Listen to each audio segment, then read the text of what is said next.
I've been living in Canada for a few years now.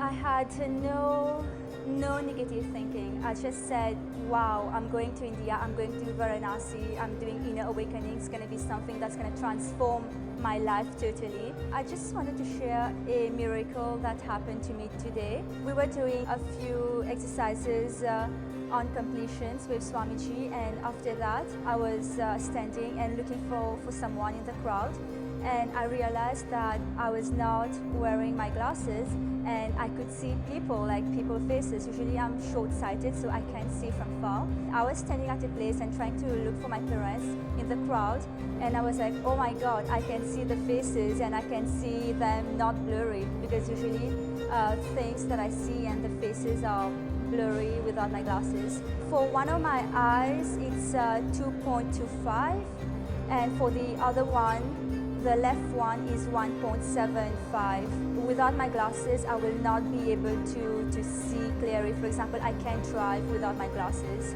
I was not shocked because I actually asked Swamiji to heal my eyes a few days ago, and today I was, wow, it really happened and it's real. I can see without my glasses. So I feel that's such a blessing for me and my family to be able to attend inner awakening together in Varanasi.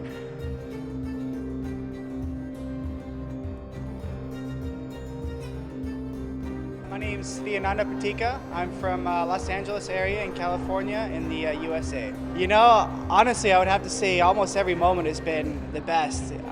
It's every second is giving a bigger and bigger clips, deeper clicks, and in terms of experiences, without a doubt, yesterday the death process was probably one of the most powerful experiences I've ever had.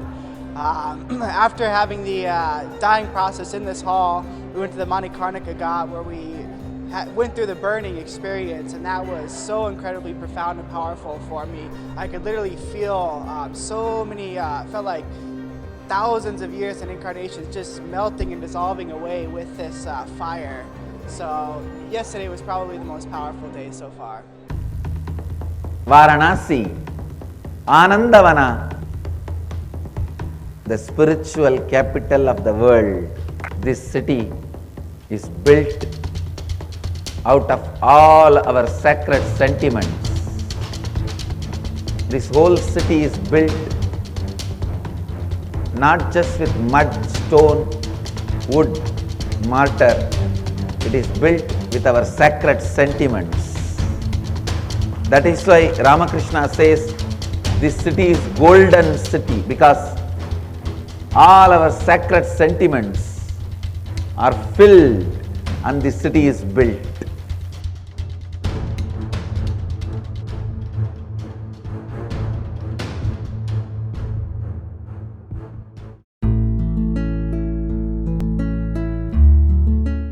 I just got a click when Adinatha Maharaj was speaking. Like, I understood that even if it is attachment, see, basically you get attached for things which you like the most. Like most of the things, like suppose you draw something, then you're so attached to it that you love it so much.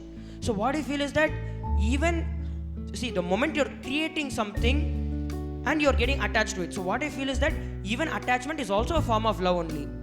Because in that point also you're creating something. Like you made something, you made a toy or you made a drawing or you created some beautiful thing to happen, and then you're so attached that something might happen to it. So what I feel is that even attachment is a part of love only. When Swamiji was with Arunagiri Yogeshwara, and one day when he went and saw that Arunagiri Yogeshwara is not there, and he's not there anymore, at that time he had love, but just to show us the difference between conditional and unconditional love, at first he had love. So once he realized that Arunagiri Yogeshwara is not there, he started crying in front of the Arunachala deity. He started crying, calling Arunagiri Yogeshwara back. But then once he realized that unconditional love, he saw himself in the deity, and he experienced Advaita with the deity. So at that time he realized that everything is part of him, and he had that unconditional love. So what I understood from this is, the space of conditional love can also lead us to the space of unconditional love. See, what I feel is, Swami told once in Sangha that if you feel that I'm not giving love so much, if you feel that you don't give love so much to him, means that he didn't give you so much of love. Because that's why he is responsible. If you know, in Shiva Puranam, there's a line which says, Avanarulale Avantal Vanagi, means that because of his grace only we'll be able to bow down to him. So what I feel is, only when he decides to see you, you will be seeing him. Only when he decides to show love towards you, you will be able to love him. But the moment Ravana came and asked, he gave the whole Lankapuri to him. Means he was very clear that he is creating it but without possessing it. So when you do like that, it becomes selfless love. Whereas you know, okay, nothing belongs to me. Everything is for others, and you don't do any work. You are lazy. You are inactive. In that, at the end of the day, you are not contributing anything to anyone.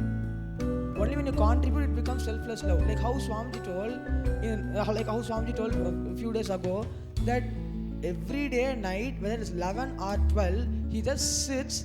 It means he sits and asks Mayus and Rishi how the Gurukul, like all the kids have gone for sleeping, did they eat, did they do this activity, has this been introduced, like has this been explained to them. When he sits and asks all these things, he's only showing his selfless love. The moment we get into incompletions, I have felt that this search, somewhere it stops. There's some kind of a damming that happens. And when you deeply again reconnect with that space, the flow, the gush starts happening again.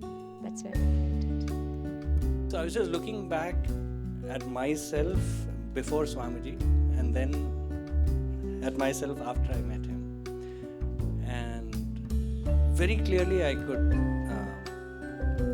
realize one thing, which is before I met him, as Swamiji rightfully said, you're always looking for some kind of a reciprocation. And there was always a plan for that love. You had a plan that you will do certain things, and then you're looking to be treated in a particular fashion, or you're looking to be loved, or you're looking for some end result. So it was always there was a plan for yourself, plan to do certain things, and expecting a result, expecting certain things to happen. And I don't know, I don't even remember now the last time when I had a plan for myself.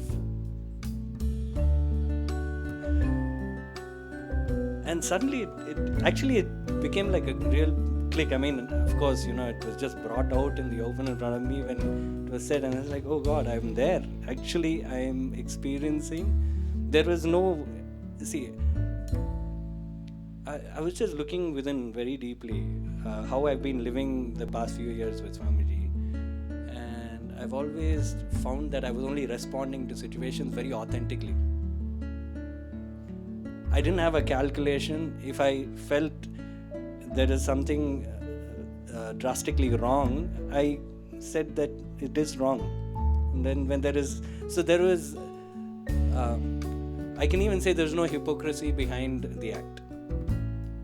So I just found that, wow, that's such amazing freedom, and there is no need for a plan.